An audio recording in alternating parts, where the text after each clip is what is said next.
Welcome to understanding of things 2022 और मैं हूं शाश्वत भट्ट। आज आपके लिए लेके आया हूं theory of employment bye Keynes.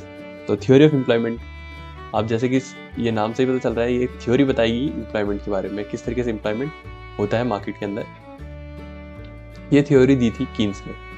अच्छा, इसके पीछे का कंटेक्स्ट समझ लेते हैं पहले, क्या है इस थ्योरी के पीछे का रीज़न और क्यों ये थ्योरी आई थी एग्जिस्टेंस में। तो सबसे पहले मैं बताता हूँ आपको एक पर्सन को, जो है जॉन मैनियर्ड कीन्स। जॉन मैनियर्ड कीन्स, आपने इनका नाम बहुत ज़्यादा सुना होगा, और यही है इकोनॉमिक्स, ऐसे इकोनॉमिक्स जिनके नाम से किनेशियन इकोनॉमिक्स भी चलती है। मतलब ये एक बहुत पाइनियर है कई कुछ ऐसे रेवोल्यूशंस के जो इन्होंने क्रिएट किए हैं, यानी कि इकोनॉमिक्स के अंदर इन्होंने नई आइडिया एस्टेब्लिश किए। देखिए, कीनेशियन टाइम से पहले, यानी कि कीन्स के आने से पहले जो इनके पहले का टाइम था, उस समय लोग क्या मानते थे? उस टाइम के इकोनॉमिस्ट का मानना ये था कि मार्केट के अंदर, जो मार्केट है उसके अंदर फुल एम्प्लॉयमेंट कंडीशन बनी रहती है। उनका मानना था कि फुल एम्प्लॉयमेंट की कंडीशन बनी रहती है। उनका ये भी मानना था कि मार्केट के अंदर गवर्नमेंट का इंटरवेंशन बिल्कुल ही ज़रूरी नहीं है। उसे लेसे फेयर कहते थे, यानी कि लीव इट अलोन। इसका जो लिटरल मीनिंग होता है वो होता है लीव इट अलोन, कि उसे अकेला छोड़ दिया जाए। यानी कि मार्केट लेसे फेयर की पॉलिसी को अपनाना चाहिए। और जो है इकोनॉमी है वो कैपिटलिस्ट इकोनॉमी है। कैपिटलिस्ट इकोनॉमी क्या होती है? जिसमें कि कोई भी इकोनॉमिक एक्टिविटी जो होती है वो गवर्नमेंट के इन्फ्लुएंस से ख़त्म होती है, यानी कि वहाँ ऑटोमेटिक कंपटीशन क्रिएट होता है, अपने आप ही मार्केट की फंक्शनैलिटी चलती है। अच्छा, तो जब ये तीनों ही कंडीशन थी मार्केट के अंदर, तो ऑब्वियसली यानी कि फुल एम्प्लॉयमेंट है, लेजे फेयर है, तो कैपिटलिस्ट भी है। तो इसके वजह से क्या था कि मार्केट के अंदर गवर्नमेंट का कोई भी इन्फ्लुएंस नहीं होना चाहिए। ठीक है, ये कंडीशन चली और ये बहुत ही अच्छी चली शायद, क्योंकि इसमें कोई भी चेंजेस नहीं लाया गया। लेकिन एक टाइम आया जो है 1929 टू 1933। इस टाइम पीरियड के अंदर जो हुआ वो इस पूरी थ्योरी को, यानी कि इनके जो भी असम्पशंस थे, इसको बहुत ही ज़्यादा गलत साबित कर रहा था। यानी कि जो टाइम में जो आंकड़े आए, यानी आंकड़े क्या, वर्ल्ड का जो एम्प्लॉयमेंट लेवल था वो भी घट रहा था, उसे वर्ल्ड में जो अनएम्प्लॉयमेंट था वो बढ़ रहा था, यानी कि ऑब्वियसली, और जो लोग पुअर होते जा रहे थे। इस टाइम को कहा गया ग्रेट डिप्रेशन। ये ग्रेट डिप्रेशन था। और इसके बाद, यानी कि 1933 के बाद 1936 के अंदर एक बुक आती है। 1936 के अंदर एक बुक आती है, चलो उसकी बात कर लेते हैं। 1936 के अंदर एक बुक आती है जिसका नाम है द जनरल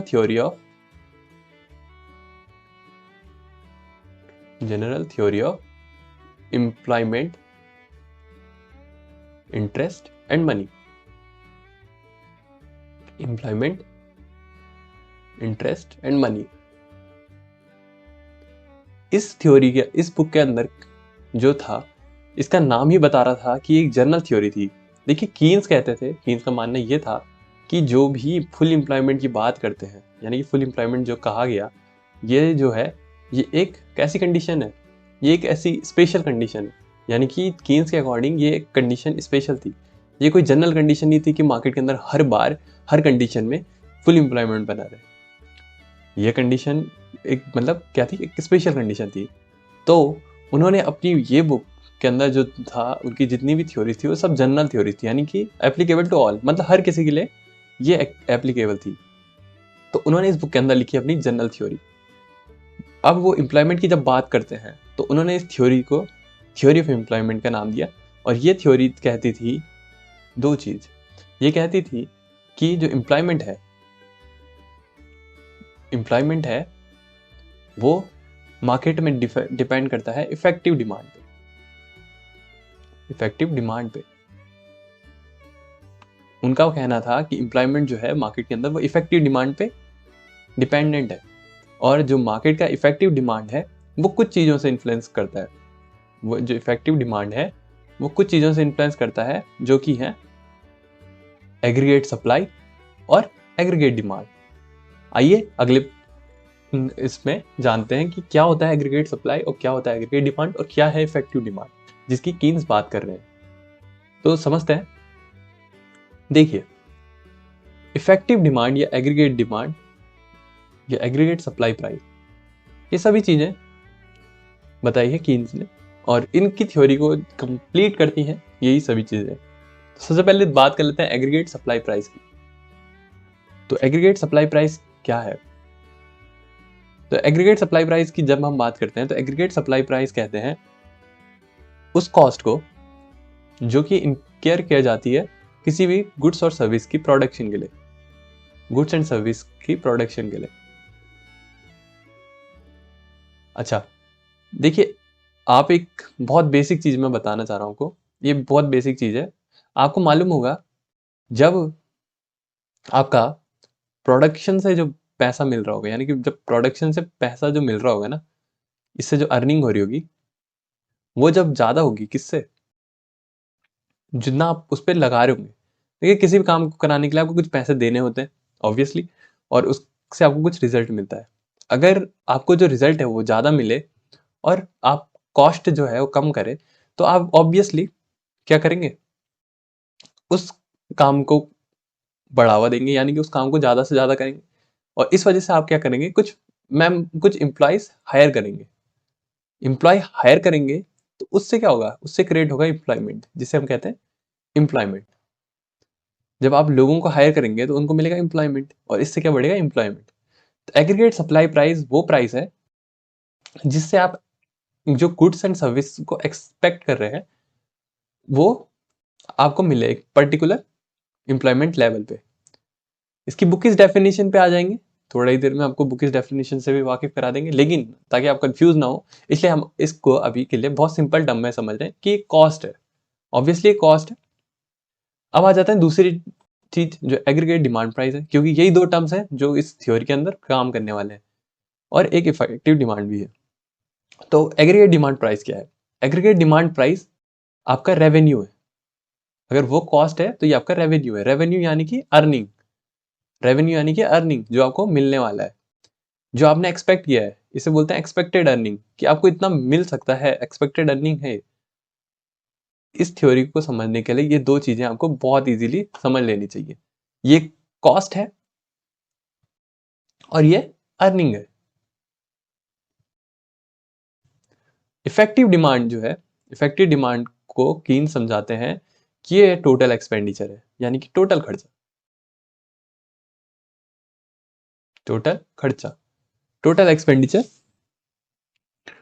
एक्सपेंडिचर क्या है? देखिए, एक्सपेंडिचर कहाँ कहाँ होता है, खर्चा क्या होता है? एक कंजप्शन पे होता है, आपने सुना होगा कंजप्शन। एक इन्वेस्टमेंट होती है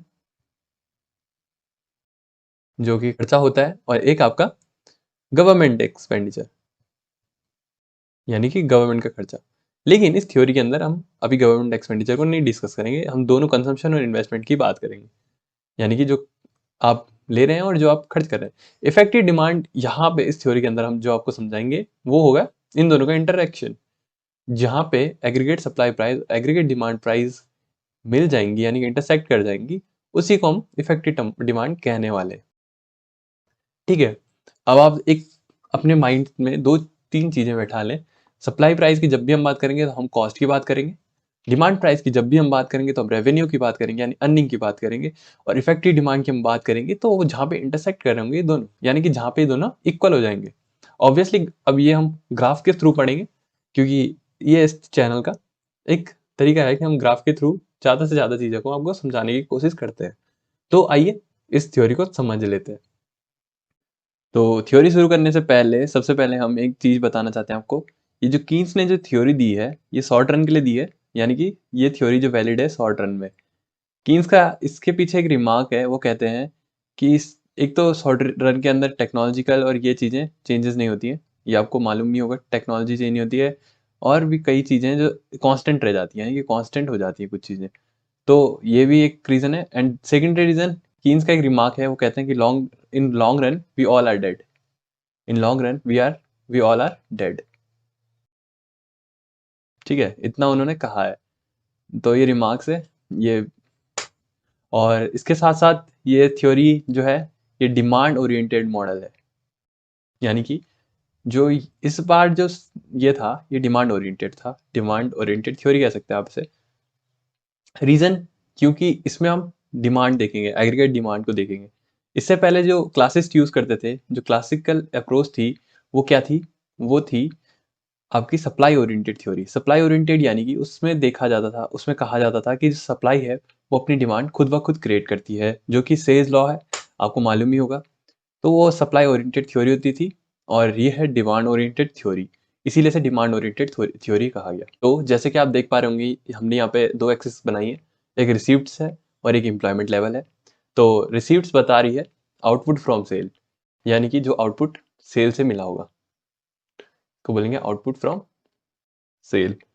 दूसरी तरफ आप एम्प्लॉयमेंट लेवल देख पा रहे हैं, ये है नंबर ऑफ वर्कर्स, कि कितने नंबर ऑफ वर्कर्स हायर किए जा रहे हैं। आइए तो फिर कॉन्सेप्ट पे आ जाते हैं।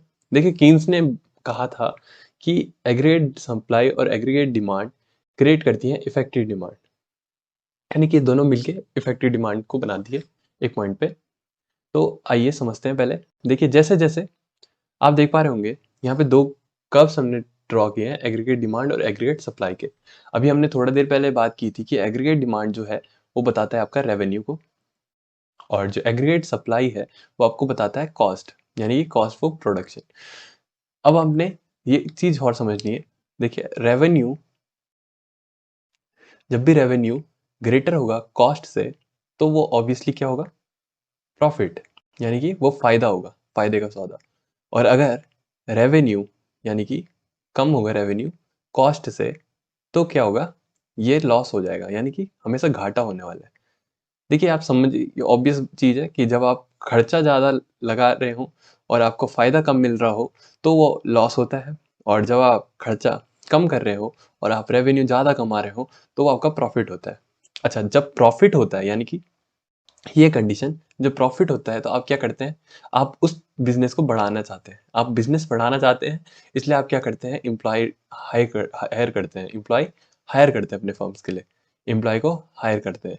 तो इससे क्या होता है? एम्प्लॉयमेंट क्रिएट होता है, यानी कि एम्प्लॉयमेंट लेवल बढ़ेगा। जब आप एक भी एम्प्लॉयमेंट, एक को भी एम्प्लॉयमेंट देंगे, तो एम्प्लॉयमेंट लेवल में बढ़ोतरी होगी।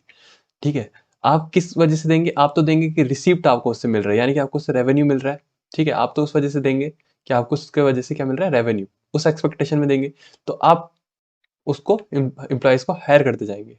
अब आप देख पा रहे होंगे aggregate supply curve increasing order में है, यानी कि वो बढ़ता हुआ है, लेकिन वो एक पॉइंट तक तो बढ़ रहा है, लेकिन एक पॉइंट के बाद रुक जाए, क्या हो जाता है? फ्लैटन हो जाता है। देखिए, इस ग्राफ को हम कंप्लीट कर देते हैं पहले, आपकी अंडरस्टैंडिंग के लिए।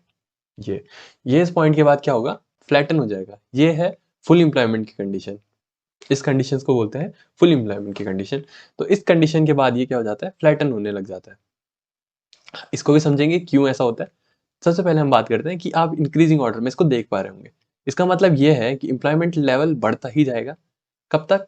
जब तक कि आपको लग रहा होगा कि आपका रेवेन्यू ज्यादा है, यानी कि आपको ज्यादा कमाई मिल रही है। तो आप देख पा रहे होंगे कि एक पॉइंट आ रहा है यहाँ पे, एग्रीगेट सप्लाई और एग्रीगेट डिमांड इंटरसेक्ट कर रहे हैं, यानी कि इस पॉइंट पे क्या होगा? एग्रीगेट सप्लाई इक्वल्स हो जाएगा एग्रीगेट डिमांड के। ऑब्वियसली होगा, यानी कि रेवेन्यू जितनी अर्निंग हो रही है उतनी आपको कॉस्ट लग रही है। ये पॉइंट इस पॉइंट पे हो जाएगा। इसी पॉइंट को हमने कहा इफेक्टिव डिमांड। इफेक्टिव डिमांड उस पॉइंट को कहा कीन्स ने, जो कि एग्रीगेट डिमांड जिस पॉइंट पे एग्रीगेट सप्लाई कर को काट देगा। ठीक है, वो है इफेक्टिव डिमांड, इसी को बोलेंगे इफेक्टिव डिमांड। ठीक। और यही है actual employment level, NE. NE है, वो क्या है? Actual employment level. इसी पॉइंट तक एम्प्लॉयमेंट मार्केट के अंदर हो रहा है। ठीक है। कंडीशंस ये थी कि कंजप्शन और इन्वेस्टमेंट को ही हमने कंसीडर किया है एक्सपेंडिचर के रूप में। ठीक है। तो अब देखिए, अब जो कीन्स का कहना है, कीन्स कहते हैं इसको बताते वक्त कि जो की है मार्केट के अंदर जो एम्प्लॉयमेंट है वो इस तरीके से क्रिएट होता है, लेकिन ये तब भी फुल एम्प्लॉयमेंट नहीं होता है, फुल एम्प्लॉयमेंट से कम रहता है। क्यों? क्योंकि कंजप्शन और इन्वेस्टमेंट कभी इतना नहीं बढ़ सकते खुद से कि वो इफेक्टिव डिमांड इतनी बढ़ा दे कि मार्केट के अंदर फुल एम्प्लॉयमेंट हो जाए। मतलब ये एक बहुत स्पेशल केस हो जाएगा कि अगर ऐसा हो, लेकिन ऐसा नहीं होता है, और मार्केट के अंदर अनएम्प्लॉयमेंट जैसी कंडीशंस क्रिएट होने लग जाती है, यानी कि अनएम्प्लॉयमेंट बन जाता है। कीन समझाते हैं कि अनएम्प्लॉयमेंट का रीजन ये है ये जो पोर्शन है आप एनई और एनएफ देख पा रहे होंगे, ये एनएफ तो फुल एम्प्लॉयमेंट को बताता है और एनई एक्चुअल एम्प्लॉयमेंट है। तो कीन्स का कहना था कि जो है ये गैप जो बन जाता है इसको बोलते हैं इनवॉलंटरी अनएम्प्लॉयमेंट, यानी कि ये ऐसा अनएम्प्लॉयमेंट है जिसको आप नहीं हटा सकते कंजप्शन और इन्वेस्टमेंट के तहत। यानी कि कीन्स कहते थे ये कभी फुलफिल होगा ही नहीं, यानी कि फुल एम्प्लॉयमेंट की जरूरत है। क्यों? इसके पीछे का कारण ये था कि जो ई है, ये पॉइंट ई है और इसको हम एफ मान लेते हैं। जो ई है, इफेक्टिव डिमांड ई, यहाँ पे ये इतनी बढ़ी नहीं पाई, मतलब ये एफ जितना नहीं बढ़ पाई कि ये फुल एम्प्लॉयमेंट क्रिएट कर सकती। अब ई कब बढ़ेगा? जब एग्रीगेट डिमांड इसको क्रॉस करेगा, किसको? एग्रीगेट सप्लाई कर्व को, इस पॉइंट पे, यानी कि एफ पॉइंट पे। तो ये कभी इफेक्टिव डिमांड इतना हुआ ही नहीं जो एफ इफेक्टिव पॉइंट बन जाए मार्केट के अंदर। तो कीन्स कहते हैं कि ऐसा कभी कंडीशन होगी नहीं कि फुल एम्प्लॉयमेंट हो जाए। इस चीज के लिए कीन्स ने कहा कि अब ये जरूरी हो जाता है कि गवर्नमेंट मार्केट के अंदर इंटरवीन करे, यानी कि इकोनॉमिक एक्टिविटीज ऑफ मार्केट के अंदर गवर्नमेंट इंटरवीन करे, यानी कि जो इफेक्टिव डिमांड जो नेशनल इनकम के बराबर होता है वो हो जाए सी प्लस आई प्लस जी, यानी कि जो एक्सपेंडिचर हो, अब गवर्नमेंट को भी एक्सपेंडिचर करना चाहिए कि वो इफेक्टिव डिमांड को बढ़ा सके। वो इफेक्टिव डिमांड को कब बढ़ाया जा सकता है? जब गवर्नमेंट भी एक्सपेंडिचर करे, यानी गवर्नमेंट भी खर्चा करे, तो एम्प्लॉयमेंट लेवल हम कह सकते हैं कि रेज हो जाएगा। तो यही कॉन्सेप्ट कीन्स ने इंट्रोड्यूस किया था अपनी the general theory of employment interest and money 1936 के अंदर जो बुक आई थी उसके अंदर। तो उन्होंने ये कॉन्सेप्ट जो मार्केट के सामने लाया, तब वो समझा पाए ग्रेट डिप्रेशन जैसी कंडीशंस में क्या क्या हुआ था। मतलब एम्पेरिकल स्टडीज से उनको ये पता चला है। तो अब देख सकते हैं आप कि रेवोल्यूशन कितना बड़ा क्रिएट किया था कीन्स ने मार्केट के अंदर, और ये कॉन्सेप्ट कितना ही ईजी था। देखिए आप देख पा रहे होंगे कि रेवेन्यू और कॉस्ट, रेवेन्यू जब ग्रेटर है तो एम्प्लॉयमेंट बढ़ रहा है, लेकिन एक पॉइंट आ रहा है जब रेवेन्यू ग्रेटर था कॉस्ट से तो एम्प्लॉयमेंट बढ़ रहा है, लेकिन एक पॉइंट आ रहा है जबकि एम्प्लॉयमेंट लेवल फिक्स हो जा रहा है ई पे, और इसके बाद जो मार्केट में फुल एम्प्लॉयमेंट की कंडीशन है वो एनएफ पे होनी चाहिए थी, लेकिन वो कभी पॉसिबल नहीं हो पा रही क्योंकि इतनी इफेक्टिव डिमांड ही नहीं है मार्केट के अंदर। तो कीन्स कहते हैं कि किसी को नहीं, गवर्नमेंट को इसके बीच में आना चाहिए, इकोनॉमिक एक्टिविटीज के बीच में, और उसको अपने एक्सपेंडिचर से इफेक्टिव डिमांड को एफ तक पहुंचाना चाहिए, यानी कि इतना पहुंचाना चाहिए इस पॉइंट तक कि वो फुल एम्प्लॉयमेंट क्रिएट कर सके, यानी कि ऐसी कंडीशन ला सके मार्केट के अंदर। यही थ्योरी ऑफ एम्प्लॉयमेंट है मार्केट के अंदर, और जो ये कीन्स ने समझाई है। अगर आपको प्रेजेंटेशन अच्छा लगा हो तो आप वीडियो को लाइक कर सकते हैं, चैनल को सब्सक्राइब कर सकते हैं, और हमारी ये प्लेलिस्ट जो हम इकोनॉमिक्स पे बनी है आप उसको पूरा देख सकते हैं। इकोनॉमिस्ट इकोनॉमिक्स के साथ साथ हम कई सारे सब्जेक्ट्स की बात करते हैं, और अगर आपको ये वीडियोस अच्छी लगती हो तो आप इस चैनल के साथ बने रह सकते हैं, अपने दोस्तों से ये शेयर कर सकते हैं। हो सके तो आप इस जर्नी को देखें और अपने ओपिनियंस को कमेंट सेक्शन में ज़रूर बताएं। Thank you for watching and have a nice day.